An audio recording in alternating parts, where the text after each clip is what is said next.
Todo bom vendedor começa por dizer que o seu produto é muito bom. A mim pediram-me para falar hoje do discernimento.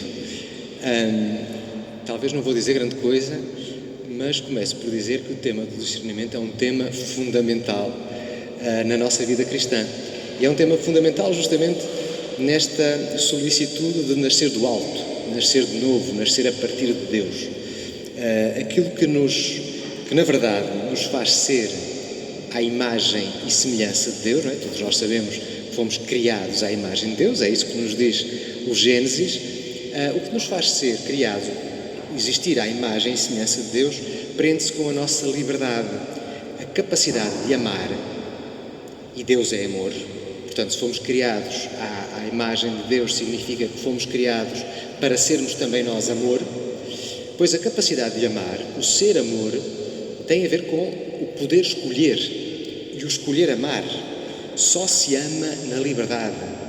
A doação da vida, a entrega de nós mesmos a Deus, aos outros, descentrando-nos de nós mesmos e orientando a vida para fora, não é? A partir de dentro, a partir do coração de Deus. Isto só acontece quando escolhemos e quando escolhemos bem. E as nossas pequenas escolhas do cotidiano, do dia-a-dia, inscrevem-se nas escolhas maiores que determinam o nosso projeto pessoal de vida.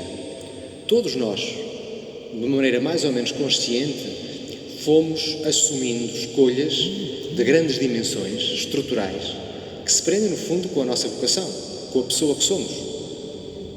A vida profissional, os grandes valores que orientam a nossa vida, a vida familiar, casar, não casar, ter filhos, não ter filhos, eventualmente, o lugar na igreja, a sensibilidade, enfim, há uma série de aspectos que são absolutamente estruturantes naquilo que nós somos, que nos fazem ser únicos e que têm a ver com esse projeto pessoal de vida que foi decidido, ou que foi sendo decidido, através de escolhas e da nossa liberdade.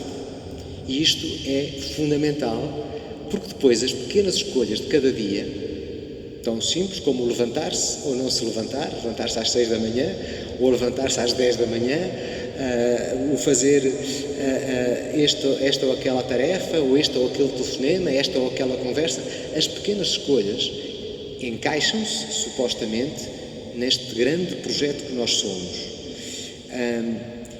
Quando o sentido dos valores, aquilo que é realmente importante na nossa vida e que nos orienta, começam a falhar, quando os valores se começam a diluir, então os comportamentos humanos tendem a cair do lado da pura resposta às nossas necessidades básicas, instintivas, aos nossos apetites. A nossa liberdade, a nossa capacidade de escolher, não se orienta apenas pelos apetites, pelos instintos. Ela orienta-se pelos valores e pelos critérios do Evangelho. Num quadro de valores bem seguros, a nossa liberdade é bem gerida e o nosso projeto de vida é consistente. Se não há valores, corremos o risco de andar um bocadinho ao sabor do que nos apetece. A diluição, o desaparecimento ou a diluição, o enfraquecimento do sentido da verdade, do sentido do bem, do sentido do belo, pode criar um esvaziamento dos valores que nos coloca em menos liberdade, porque passamos a estar ao sabor dos apetites que vão mudando. A grande questão é, portanto, como é que os valores na nossa vida, os valores éticos, morais e espirituais, se podem fortalecer, se podem ir definindo, identificando, para que depois as nossas escolhas possam pautar-se a partir desses valores. A verdade e a vida identificam-se nesta fonte de todo o ser, que é o próprio Deus. E Deus é a verdade, e Deus é o amor, e em Deus a verdade e o amor identificam-se. E por isso, para nós que acreditamos em Deus, não há verdade fora de Deus, pois Deus é que é a verdade absoluta, a absoluta origem de todo o bem. E por isso as nossas escolhas em função do que é verdadeiro e do que é bom têm sempre como referência fundamental Deus e a vontade de Deus. O exercício da nossa liberdade, enquanto capacidade de escolher, deve ordenar-se, orientar-se a partir desta nossa relação com a verdade de Deus. O que é verdade? O que é verdadeiro? O que é falso? O que é apenas aparência? Parece bom, mas talvez não seja. E depois, o que é que Deus quer de mim? Isto é fundamental para escolher bem, e são as perguntas que estão na base das nossas escolhas, mesmo quando não estamos a pensar muito nisso. A falsidade evidente, aquilo que obviamente parece mentira, não é perigoso, porque normalmente a gente não escolhe coisas falsas. Aquilo que é óbvio que é mau, a gente normalmente não escolhe. O perigoso é aquilo que parece bom, mas não é bom. O povo de Israel tinha uma simbólica dos números, e nessa simbólica o número 6 era o número mau, porque o número 7 era o número da perfeição cósmica, o número da perfeição do universo. O 6 era mau porque era o número mais parecido com o 7, mas não era 7. E esta é a forma simbólica que, mesmo na palavra de Deus, os 666 atribuído à besta no livro do Apocalipse, tem a ver com isso. Aquilo que parece bom, aquilo que parece perfeito, parece de Deus, mas na verdade não é o que há de mais parecido com a ilusão e com a mentira. É por aí que podemos ser enganados. A importância enorme que na palavra de Deus e na tradição cristã se dá ao discernimento tem a ver com isto. O processo de distinguir a verdade da aparência. Aquilo que é bom daquilo que é mau, ou daquilo que parece bom, mas que de facto não é bom. É o processo de separar o bem do mal e de percepcionar com clareza o caminho certo. Não apenas de perceber a verdade, mas de perceber o que é a verdade no meu caminho, por onde é que eu tenho de ir. E isto é muito importante, por exemplo, para as decisões estruturantes fundamentais num jovem, na vida de um jovem, que tem que decidir a sua vocação, que tem que decidir grandes caminhos, grandes eixos para a sua vida, mas é igualmente importante na vida do moribundo, na vida de qualquer pessoa, de todos nós. Nós só podemos realmente discernir se o Espírito de Deus, o Espírito da verdade, nos mostrar o rosto do Pai. E é por isso que o nosso discernimento sobre o bem e o mal, foi isso que me pediram para falar aqui, é disso que eu vou tentar dizer alguma coisa, o discernimento, ele precisa de Deus. Não é apenas uma análise intelectual, racional, que separa as peças e tenta fazer a sua nova composição. Não, o discernimento precisa da luz de Deus, da luz divina. Jesus via para além das aparências. Em João 2, 23, 25, diz-se que Jesus conhecia as pessoas por dentro, para além daquilo que era visível sensivelmente. Jesus olhava para as pessoas e conhecia o seu coração. E isso acontece connosco. Jesus conhece o fundo do nosso coração. Diz este texto que ele não se fiava naquelas pessoas em concreto, porque o que elas pareciam não era exatamente aquilo que elas eram. A nossa verdade mais profunda é aquilo que Deus põe no nosso coração, e é fundamental que esta verdade mais profunda coincida com aquilo que parecemos, com a aparência. Há em Jesus um olhar arguto, um olhar perspicaz, que penetra para além das aparências e que ajuda as pessoas a descobrir o caminho da verdade profunda, para além daquilo que parece. Santo Inácio de Loyola, que foi o grande mestre do discernimento, ele falava do conhecimento interno, ou conhecimento interior das coisas, para além da simples percepção intelectual, ou para além da simples captação daquilo que é visível, perceber por dentro, inclusive, por exemplo, a palavra de Deus, sentir por dentro, ler com o coração. O que é que o Senhor me diz na sua palavra? Qual é o sentido profundo da sua palavra? Não apenas intelectualmente, escutar, ler. Então, este conhecimento mais profundo provém de uma disponibilidade interior, de uma docilidade interior para a verdade. E sabendo que a verdade é muitas vezes desconfortável, porque nos desacomoda, porque nos convida a mudar. É neste sentido que o discernimento, enquanto processo, caminho deliberado de distinguir o bem do mal, de distinguir a proposta de Deus para mim, requer uma grande liberdade interior.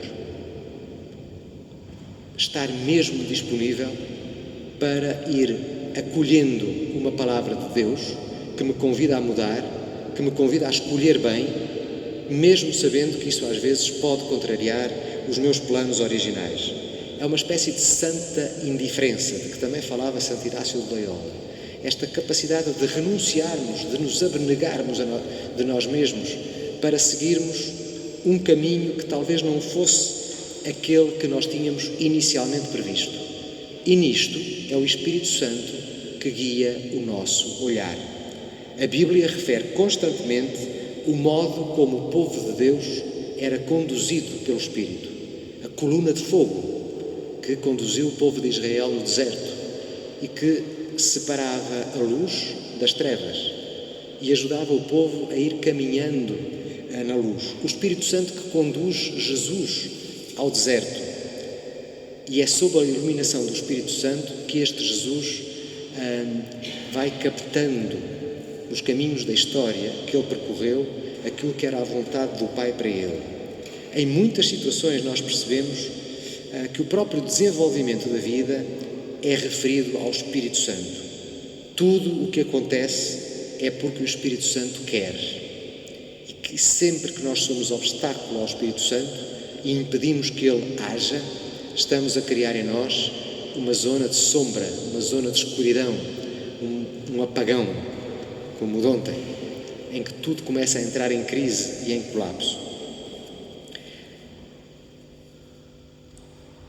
O primeiro lugar onde Deus nos fala, como é que a gente sabe o que o Espírito Santo nos diz?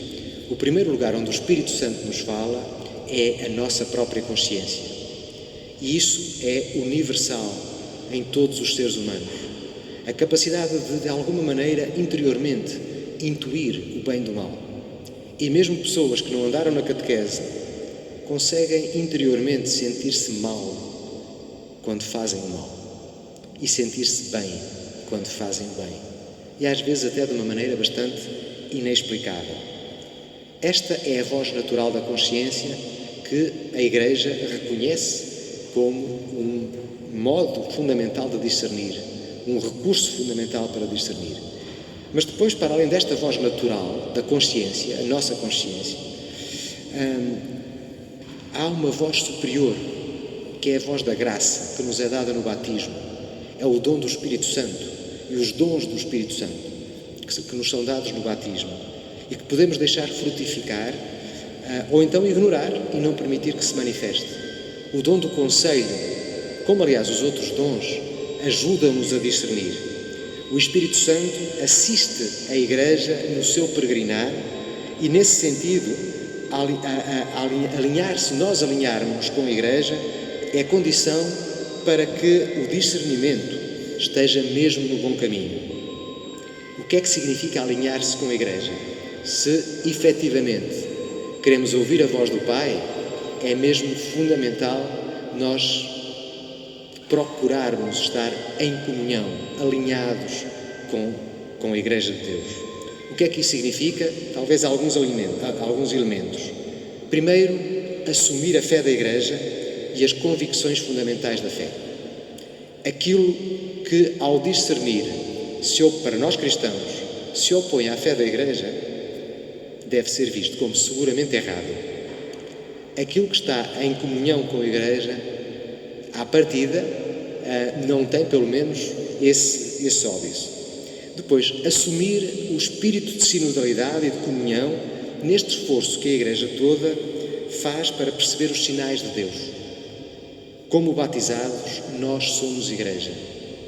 E, portanto, colaboramos neste esforço que a Igreja continuamente faz para perceber os sinais dos tempos, que quer dizer perceber os sinais que Deus dá hoje através das realidades que estão à nossa volta. Assumir que o esforço pessoal para nós discernirmos não pode ser apenas individual, eu a pensar cá com os meus botões, mas é sempre integrado num sujeito maior que é a Igreja de Deus, que é a comunidade. E por isso, quando eu procuro o caminho de Deus, faço isso em sintonia com a Igreja toda.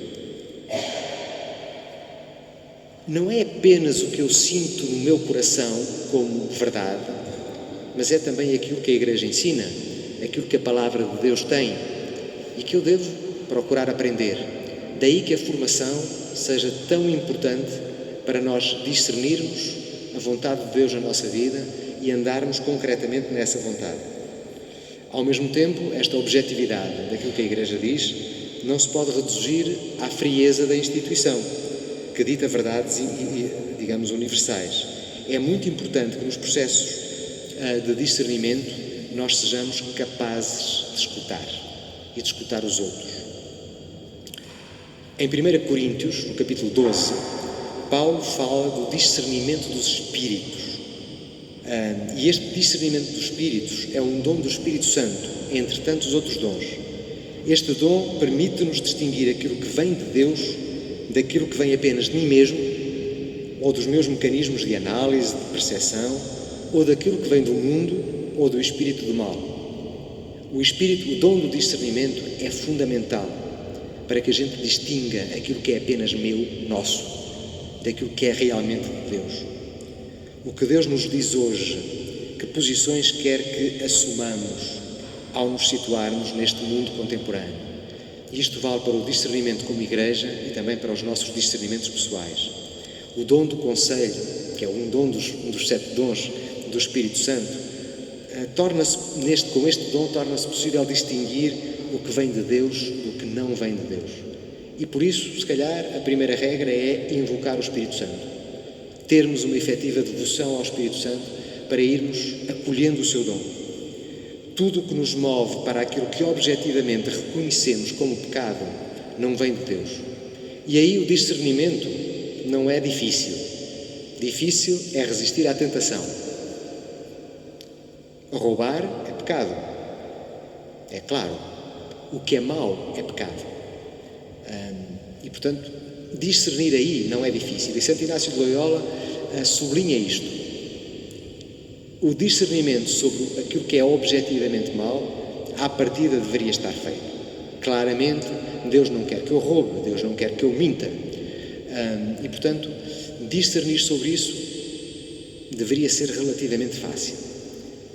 Ao mesmo tempo, mesmo neste nível de discernimento, é muito importante termos alguma profundidade. Se eu roubar dinheiro ali da carteira da Emília, sinto que sou ladrão, sei que sou ladrão e vou-me confessar disso. Mas se a Emília me contratar para eu limpar a casa dela ou para eu ser cozinheiro dela, e se ela me pagar 8 horas de trabalho e eu conseguir arranjar maneira de chegar atrasado, de sair mais cedo e de andar a brincar um bocado durante o dia e acabar por trabalhar 5 horas e meia ou 6, eu efetivamente estou a roubar a Emília. E talvez não me confesse de ser ladrão. E eventualmente, de repente, bate aqui um sininho a dizer que eu fui preguiçoso. Ou a dizer que eu não sou pontual. E depois até sou capaz, mas se calhar a pontualidade não é pecado. A falta de pontualidade não é pecado. Se eu roubar, trabalho num banco, e se eu roubar a caixa do banco, não vou fazer isso, porque me apanham, sinto que roubei.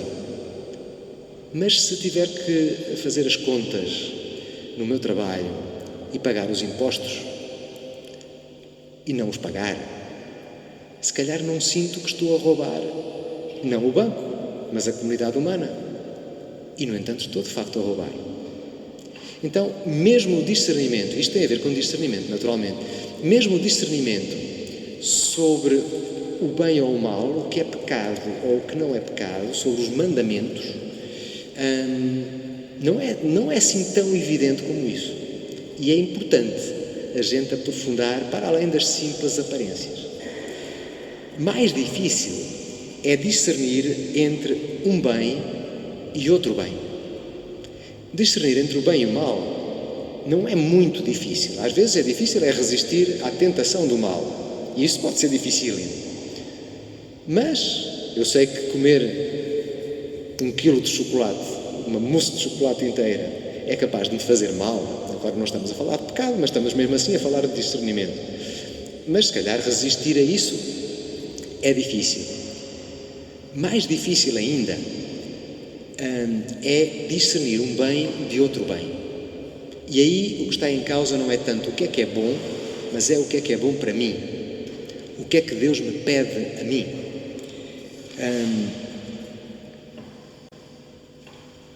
Nas grandes opções estruturais, casar é uma coisa boa. Ser padre é uma coisa boa. Ou ser freira. Que opção é que eu tomo tem a ver com o que é que Deus me pede. E isso implica algum discernimento, naturalmente. Não é? Entre diferentes coisas boas em si mesmas, nem sempre é evidente perceber o que é que mais convém. O que é bom para mim neste momento.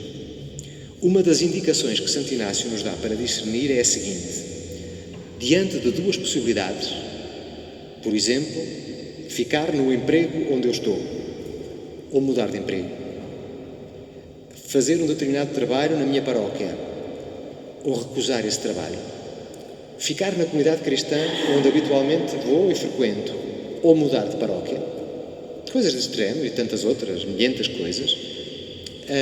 Santo Inácio diz: considera a possibilidade A. E anda aí 2 ou 3 dias a pensar e a rezar sobre tudo isso, a rezar sobre a possibilidade A, como se ela já tivesse sido uma opção. Faço de conta que escolhi isto. Estou a hesitar entre este emprego que já tenho e ir para outro sítio fazer outra coisa. Vou andar uns dias a rezar e a pensar como se a decisão já tivesse sido tomada sobre a possibilidade A, por exemplo, ficar nesse emprego. E depois faço a mesma coisa para a possibilidade B, sair para fazer outra coisa, para outro emprego. O que é que eu sinto durante aqueles primeiros dias na possibilidade A? Alegria, inquietação, frustração. Sinto que esta opção se encaixa claramente com o resto da minha vida, me traz paz.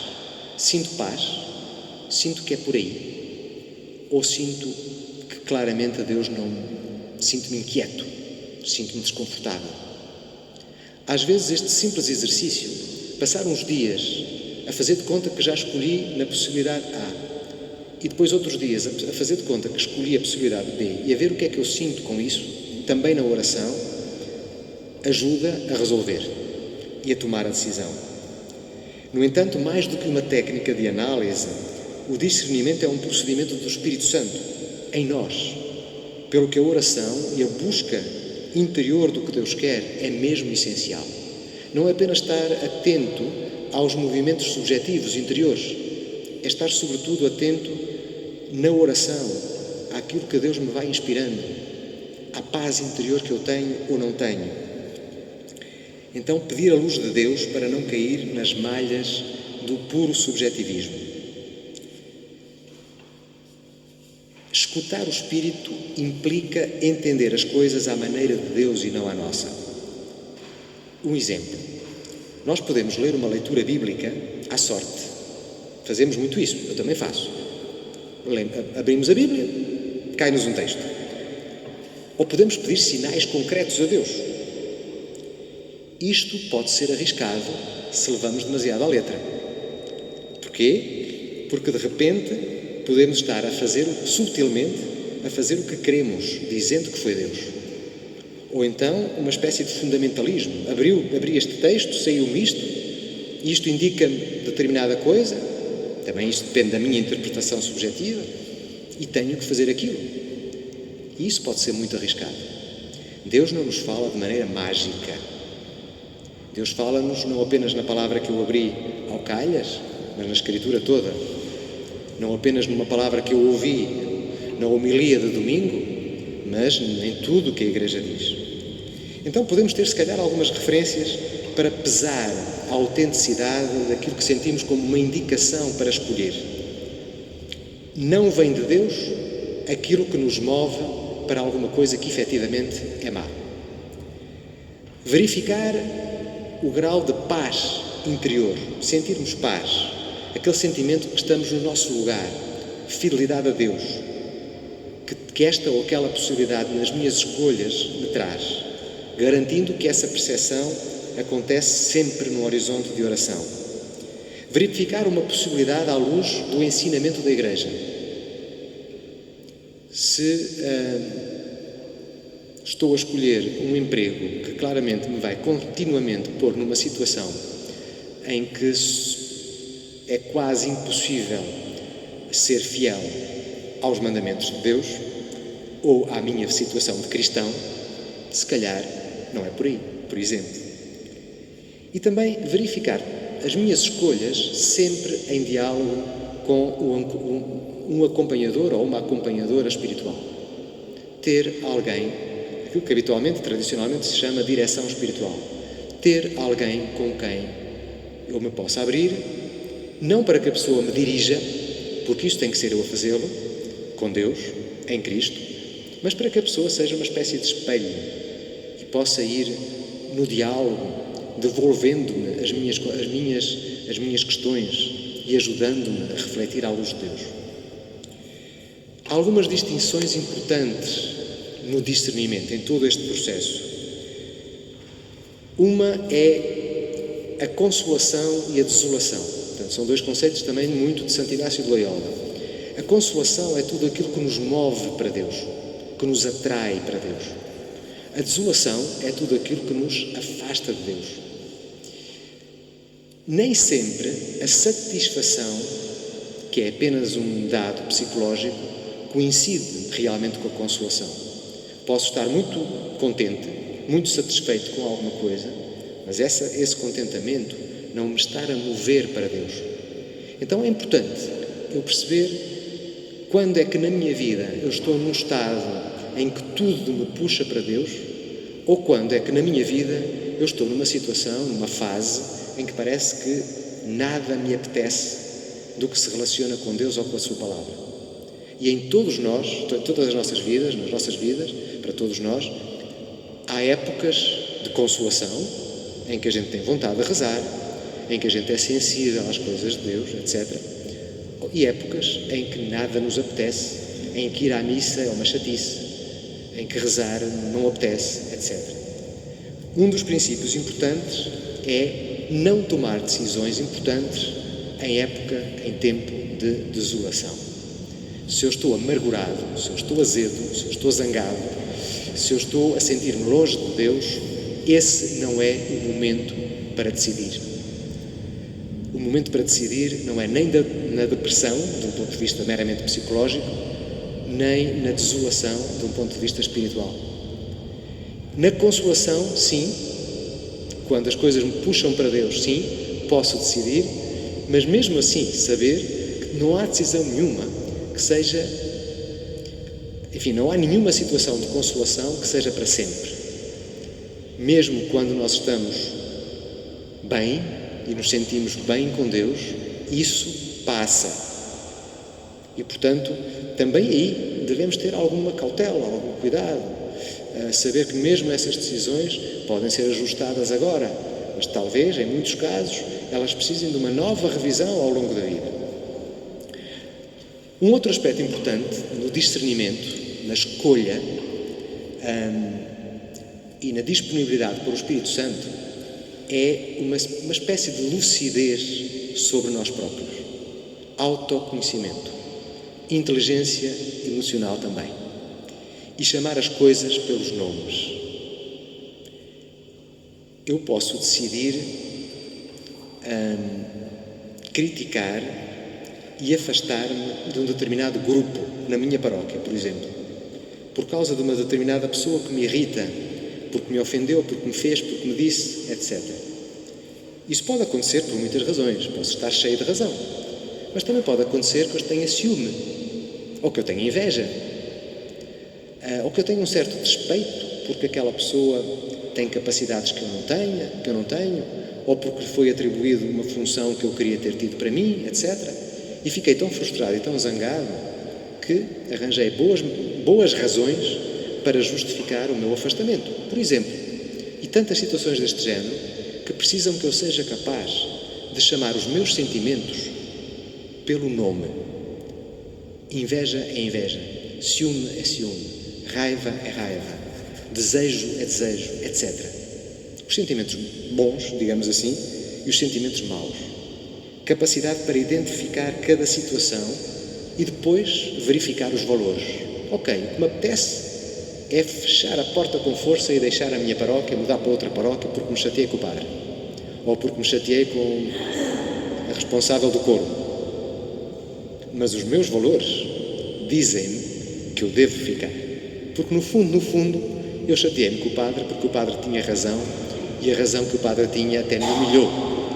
Ou zanguei-me com o responsável do coro, ou com o responsável da catequese, ou dos leitores, ou não sei o quê.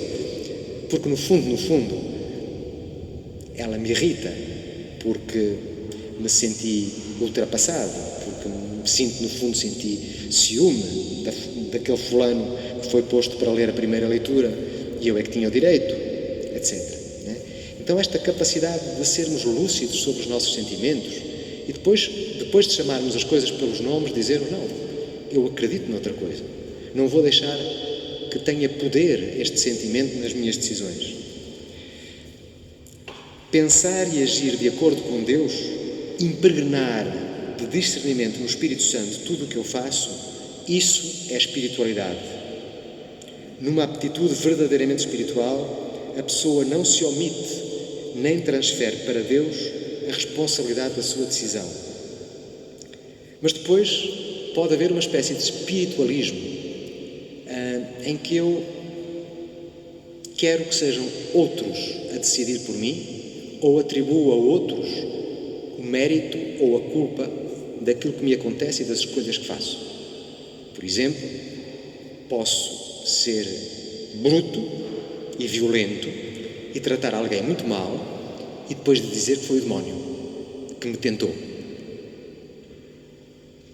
O demónio, naturalmente, efetivamente, tenta e às vezes nós deixamos-nos tentar.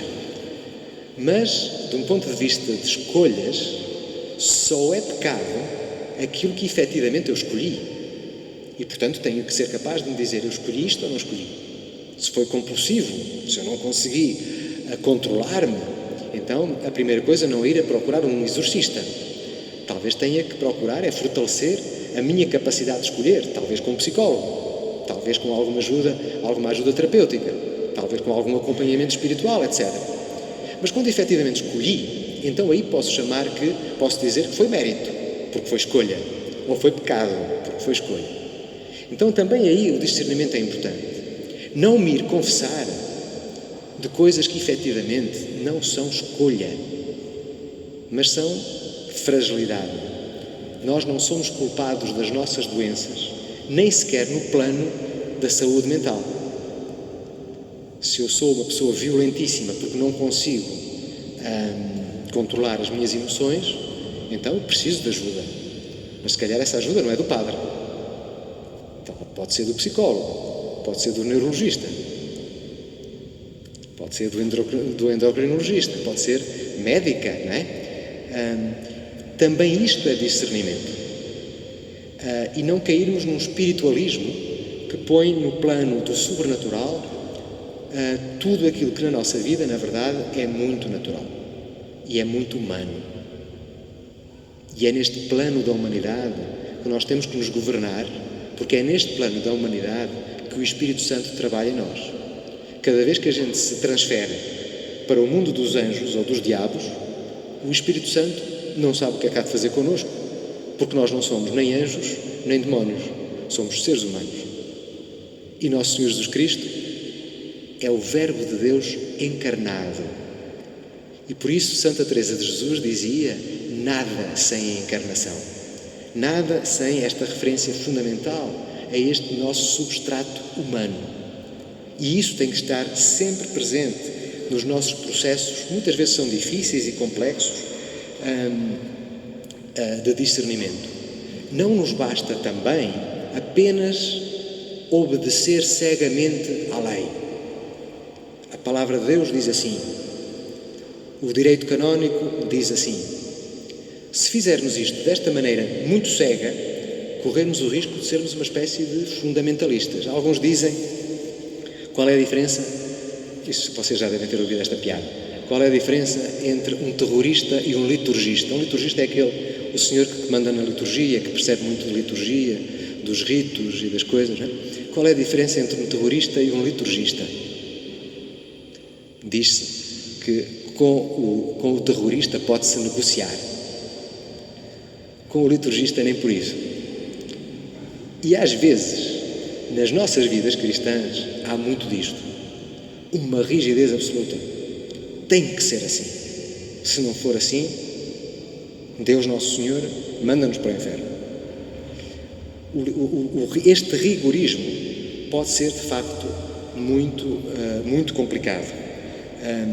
No legalismo, na obediência cega à lei. Falamos do farisaísmo, dos fariseus, não é? Pois a atitude farisaica pode estar em gente muito católica, que não é fariseu, que não são fariseus, nem são judeus, somos nós, não é? E isso pode ser, de facto, formas, mecanismos de procurarmos a nossa própria segurança. Queremos aferrolhar tudo e garantir que as peças todas estão no lugar. E depois aí não distinguimos o essencial do acessório, os meios dos fins, e isso é perigoso. Vou dar-vos um exemplo e peço desculpa àqueles que se sentirem, digamos, atingidos. Como não conheço aqui ninguém que possa encaixar-se nisto que eu vou dizer, mas se calhar há gente aqui que se vai encaixar. Fundamental é a Eucaristia. Comungar é fundamental. Acessório, meio, é o rito, é a forma ritual pela qual eu comungo. Se eu comungo com as mãos, que é a forma mais antiga, a forma da tradição católica mais antiga na Igreja, ao contrário do que alguns dizem, ou se eu comungo com a língua, são duas formas possíveis que a Igreja me permite. É possível de uma maneira, é possível de outra. Quando eu sou mais importante e mais forte e mais sábio que a própria autoridade da Igreja e recuso a comunhão porque ela não me foi dada na mão, estou a pensar, por exemplo, durante a pandemia, eu vi imensas situações dessas e colegas contaram-me imensas vezes de imensas situações dessas. Claramente invertemos os valores. De repente a Eucaristia é menos importante, Nosso Senhor Jesus Cristo a entrar na minha vida é menos importante do que a forma exterior, o meio pelo qual isso acontece, sendo que é um meio aprovado pela Igreja, não é um meio contrário, não é? Com base em quê? Com base num guru qualquer, muito católico, muito apostólico, que sabe mais que o Papa e que os bispos e que me disse que assim não pode ser, que isso é contrário e é influência diabólica, e depois muitas histórias. Só estou a dar um exemplo, não é? De tantas coisas que a gente consegue, tantos modos que a gente consegue arranjar para nos tornarmos rígidos. Toda a forma de rigidez não tem muito a ver com fidelidade, tem a ver com legalismo, tem a ver com incapacidade de ser manso e humilde de coração, que acolhe. Por isso o Papa insiste tanto no todos, o acolhimento incondicional. Não quer dizer que concordamos com tudo, não concordamos com tudo, mas acolhemos todas as pessoas e todas são integráveis, todas são integráveis, portanto todas podem ser incluídas, desde que queiram caminhar, naturalmente. Se para eu ser integrado, para eu ser acolhido, a minha condição é que façam como eu quero, aí eu estou a excluir-me. Então, tudo isto tem a ver com discernimento e podemos, se calhar, com alguma segurança dizer que, num discernimento, se me aproximo mais de Deus, mais dos outros, e cresço em paz, estou no bom caminho. Se num discernimento eu estou a libertar-me da minha rigidez e da minha necessidade de me autoafirmar e me estou a abrir mais aos outros, com mais capacidade de me pôr em causa e de deixar que Nosso Senhor me desinstale e me faça caminhar e me ponha em estado de peregrinação, eu estou no bom caminho. Se num discernimento eu me fecho, me enclausuro, aí tenho que desconfiar. Uma vez a um seminarista, e vou terminar, que tinha muitas certezas, não é? Muitas certezas, todas em nome de Deus. Eu uma vez disse-lhe, tu tens que começar a desconfiar um bocadinho mais de ti próprio. E acho que nós nos levamos tão a sério que nunca desconfiamos de nós. E às vezes as nossas motivações não são tão puras como parecem. Questioná-las com recursos também humanos, psicológicos, médicos e, sem dúvida, espirituais, à luz dos valores do Evangelho. Ver, conhecer objetivamente, tanto quanto possível, os dados da situação que eu quero discernir para decidir. E depois de conhecer isso, então, aplicar os valores do Evangelho, ponderar. É aqui que está propriamente o discernimento. E depois, finalmente, decidir e aplicar. Há pessoas, todos nós, em alguma situação, estamos continuamente numa hesitação tal que nunca conseguimos decidir. Não me sinto bem no emprego que tenho, mas vou adiando o discernimento sobre esse emprego. Às tantas, já percebi que não é por aqui, mas não sou capaz de tomar a decisão. Há coisas que têm a ver com ponderação e prudência. Há coisas que têm a ver com medo. E o medo paralisa e impede de tomar a decisão. Então, em ordem à finalidade, ativar os meios ao serviço de um fim maior, que é Cristo, que é Deus. Então, depois disto tudo, resumindo, peçamos ao Senhor, peçamos ao Espírito Santo que nos ajude a discernir e, sobretudo, saibamos que não é possível ser fiel a Cristo sem discernir as nossas decisões.